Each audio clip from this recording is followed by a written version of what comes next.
Hey everybody, it's Sherry with the Building Block School for the Arts, and we're going to talk about auditions today. Over the holidays, we had some auditions here at the Building Block, and there were a few things that I think, there were some pointers that I put together, some things that kind of didn't go well that I think are really super easy to fix. The first of them is find a good coach, a good mentor. If it's a voice teacher, an acting teacher, if it's just a friend that you've done shows with who has a lot of experience, whether it's community theater, professional theater, something beyond high school, have somebody that you can bounce some ideas off of for songs and monologues. When you're picking your song, it's good to know the style of the play. It's good to know the range of the characters that you think you are fit for. And it's good to know your range and your best voice so that you can find a song that first shows off your best, the best of your best, the best of your low register, the best of your upper register. It's even better if you can find a song that has a little bit of a belt placement and then also has a little bit of a classical placement, head placement. Anything that you can show off that you do really, really well, aside from yodeling. I don't think there's really a place for yodeling anymore, unfortunately. But give them the best of your best, okay? And the same thing goes when you're picking a monologue. If you're auditioning for a show and it's kind of a sad show where it's a heavy drama, then you might want to go for a heavy drama monologue. If it's a children's show, then you might want to go for something that's very creative and imaginative. If it's a musical, it just depends on the genre and the style of the musical, the era in which it comes. With musicals, I typically go in with a comedic monologue. I never really get the comedic part, so anyway. So give them the best of your best with your monologue and with your song. And have a mentor that you can bounce these ideas around with, and somebody that you're really going to listen to. Don't let it be mom and dad. Let mom and dad be your biggest fans. Let them be your coaches. Let them laugh and think that you're hysterical when you're trying to be hysterical. Let them cry when you're trying to be dramatic.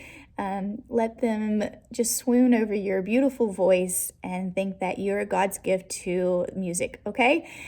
Find a mentor, somebody that you really look up to that can tell you help you see what is your best, okay? And when you walk into the audition, you're going to go in and you're going to fill out some paperwork, usually, if you haven't already done it online. I suggest bringing earbuds with you or a good book.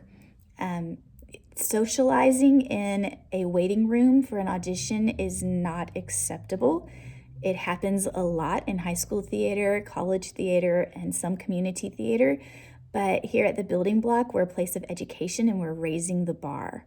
We want to raise professional actors and singers, and you are capable of being professional. So when you walk into an audition, grab your paperwork, be polite.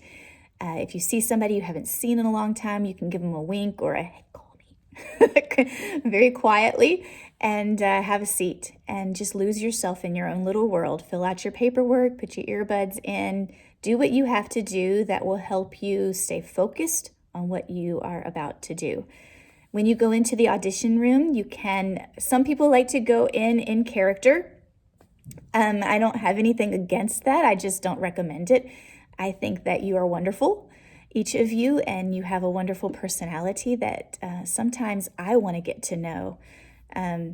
So if I see a good personality walk in the room, then I'm even a little bit more interested. If I see a character walk in the room, sometimes I don't know what to do with that. So give them your best.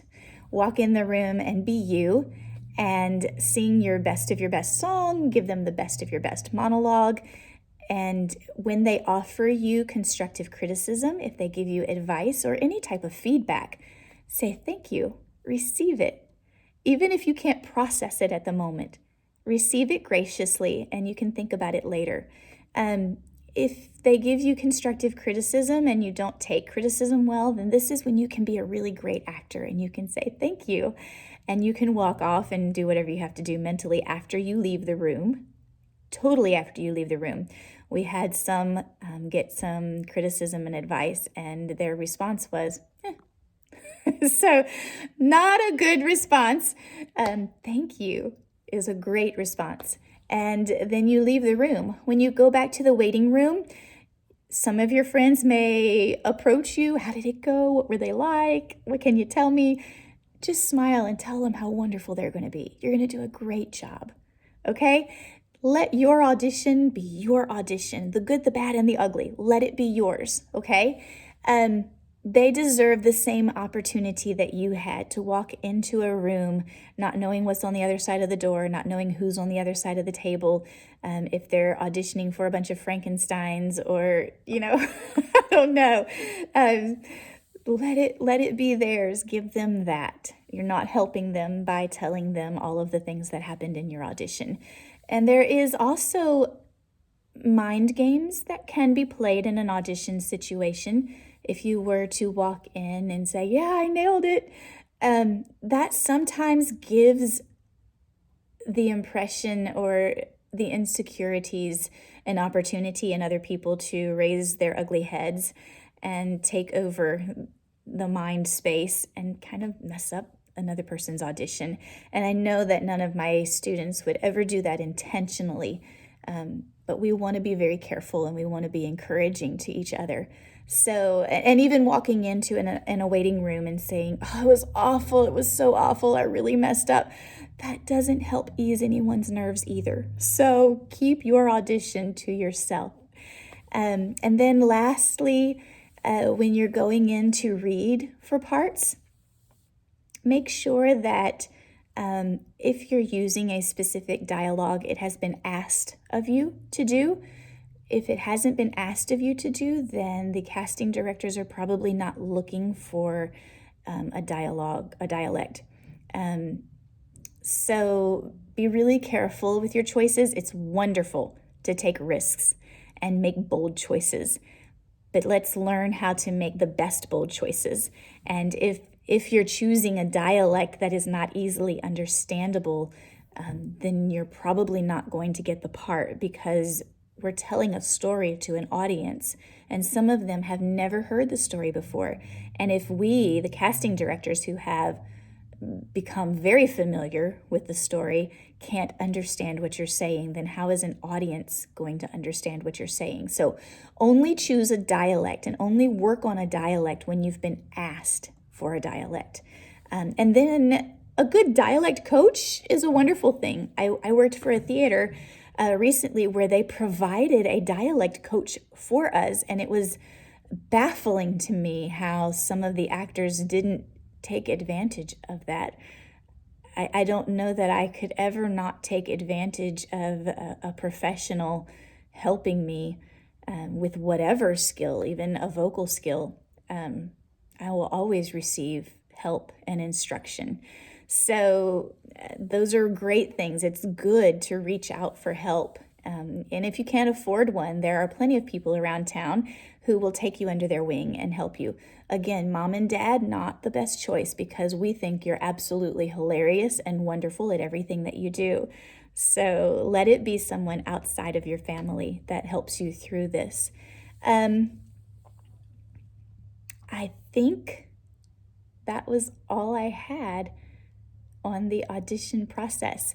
In a few weeks, we're going to have the wonderful Brad Oxnam come and do an audition workshop with us, and he will have a lot more insight.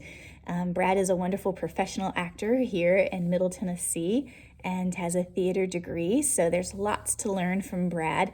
And I hope that if you're a teenager, 12 and over, you will join us for that workshop. It is free for you, so please come and let Brad give you his knowledge. Invest in your skill. Okay, I would give you the date, but I don't know what it is. So just follow our Instagram page and join us for that really wonderful opportunity. I'm excited to get started with our next show, and I will see you on Thursday.